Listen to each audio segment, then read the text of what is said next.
दीदिया के देवर आइल बारात में, हाथावा में हाथ डाली घूमत आवे साथ में। दीदिया के देवर आइल बारात में, हाथावा में हाथ डाली घूमत आटे साथ में।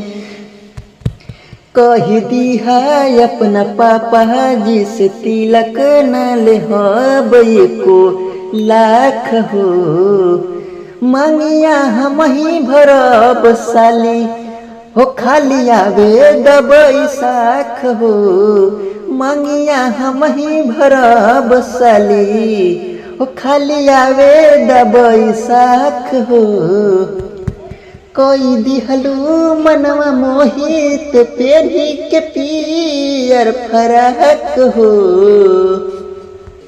दिलवा हो गइल घायल जब से मरलू तू आँख हो।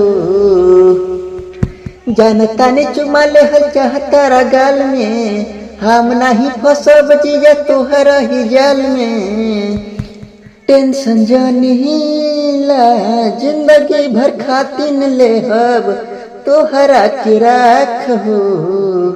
मंगिया हम ही भरब साली हो, खाली आवे दबई साख हो। मंगिया हम ही भरब साली हो, खाली आवे दबई साख हो।